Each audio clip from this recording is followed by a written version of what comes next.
بسم اللہ الرحمن الرحیم۔ السلام علیکم۔ حضرت سیدنا اکرمہ رضی اللہ تعالیٰ عنہ فرماتے ہیں کہ ایک ملک کا بادشاہ بہت ظالم اور کنجوس تھا۔ اس نے اپنے ملک میں یہ اعلان کر دیا کہ کوئی بھی شخص کسی فقیر یا مسکین پر کوئی چیز صدقہ نہ کرے، کوئی کسی غریب کی مدد نہ کرے۔ اگر کسی نے ایسا کیا تو میں اس کا ہاتھ کاٹ دوں گا۔ یہ خبر سن کر لوگوں میں سنسنی مچ گئی۔ اب ہر کوئی صدقہ دینے سے ڈرنے لگا۔ ایک دن ایک فقیر مجبور ہو کر ایک عورت کے پاس آیا اور اس سے کہا، اللہ کی رضا کی خاطر مجھے کوئی چیز کھانے کے لیے دو۔ تو وہ عورت بولی، ہمارے ملک کے بادشاہ نے اعلان کیا ہے کہ جو کوئی کسی کو صدقہ دے گا اس کا ہاتھ کاٹ دیا جائے گا۔ اب میں تمہیں کس طرح کوئی چیز دوں؟ فقیر نے کہا، تم مجھے اللہ کی رضا کی خاطر کوئی کھانے کی چیز دے دو۔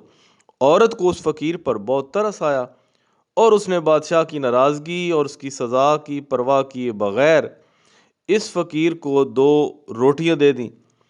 فقیر روٹیاں لے کر دعائیں دیتا ہوا وہاں سے چلا گیا۔ جب بادشاہ کو معلوم ہوا کہ فلاں عورت نے میرے حکم کی خلاف ورزی کی ہے تو اس نے عورت کی طرف اپنے سپاہی بھیجے اور عورت کے دونوں ہاتھ کاٹ دیے گئے۔ کچھ عرصہ بعد بادشاہ نے اپنی والدہ سے کہا، مجھے کسی ایسی عورت کے بارے میں بتاؤ جو سب سے زیادہ حسین و جمیل ہو تاکہ میں اس سے شادی کروں۔ تو اس کی والدہ نے اسے بتایا، ہمارے ملک میں ایک ایسی خوبصورت اور بے مثال حسن و جمال کی پیکر عورت رہتی ہے کہ میں نے آج تک اس جیسی حسین و جمیل عورت نہیں دیکھی، لیکن اس میں ایک بہت بڑا عیب ہے۔ بادشاہ نے پوچھا، اس میں کیا عیب ہے؟ اس کی والدہ نے جواب دیا، اس کے دونوں ہاتھ کٹے ہوئے ہیں۔ بادشاہ نے سپاہیوں کو حکم دیا کہ فلاں عورت کو میرے پاس حاضر کیا جائے۔ چند سپاہی گئے اور اسی عورت کو بادشاہ کے پاس لے آئے جس کے ہاتھ فقیر کو 2 روٹیاں دینے کی وجہ سے کاٹ دیے گئے تھے۔ جب بادشاہ نے اس عورت کو دیکھا تو اس کے حسن و جمال نے بادشاہ کو حیرت میں ڈال دیا۔ بادشاہ نے اس سے کہا، کیا تم مجھ سے شادی کرنا چاہتی ہو؟ عورت نے کہا، مجھے کوئی اعتراض نہیں، اگر تم مجھ سے شادی کرنا چاہو تو مجھے منظور ہے۔ چنانچہ ان دونوں کی شادی بڑی دھوم دھام سے ہوئی، جشن منایا گیا اور اس طرح وہ ہنسی خوشی زندگی گزارنے لگے۔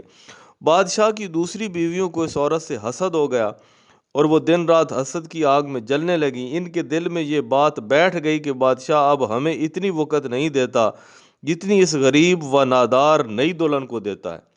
چنانچہ وہ ہر وقت اسی فکر میں رہتی کہ کسی طرح اس نئی دلہن کو بادشاہ کی نظروں سے گرا دیا جائے، لیکن وہ اپنے اس مذموم ارادے میں کامیاب نہ ہو سکی۔ پھر اچانک بادشاہ کسی محاذ پر روانہ ہو گیا اور وہاں اسے کافی دن دشمنوں سے لڑنا پڑا۔ بادشاہ کی بیویوں کو یہ بہت اچھا موقع مل گیا۔ انہوں نے بادشاہ کو خط لکھا کہ تمہارے پیچھے سے تمہاری نئی دلہن نے تمہاری عزت کو داغدار کر دیا ہے اور وہ بدکار ہو گئی ہے، اور اس بدکاری کے نتیجے میں اس کے ہاں بچہ بھی پیدا ہوا ہے۔ جب بادشاہ کو یہ خط ملا تو وہ آگ بگولا ہو گیا۔ اس نے فوراً اپنے قاصد کو یہ پیغام دے کر اپنی والدہ کے پاس بھیجا کہ اس بدکار عورت کو اس کے بچے سمیت میرے ملک سے نکال دو، اس کے گلے میں کپڑا باندھ کر بچہ اس میں ڈال دو اور انہیں کسی جنگل میں چھوڑ دو۔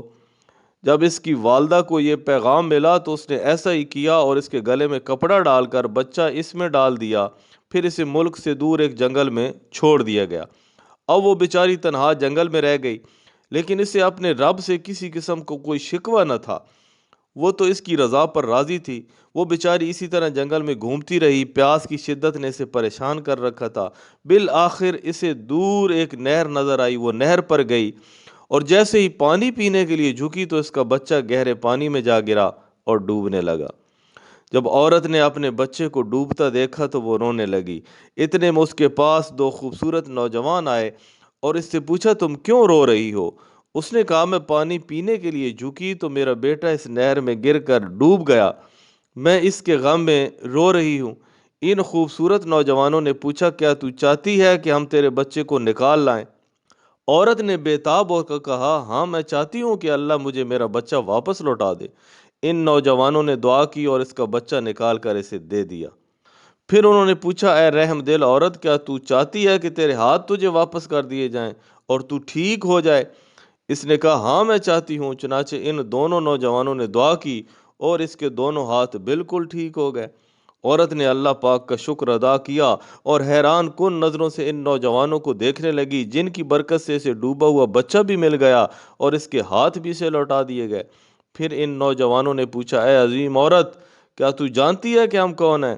عورت نے کہا، میں آپ کو نہیں جانتی۔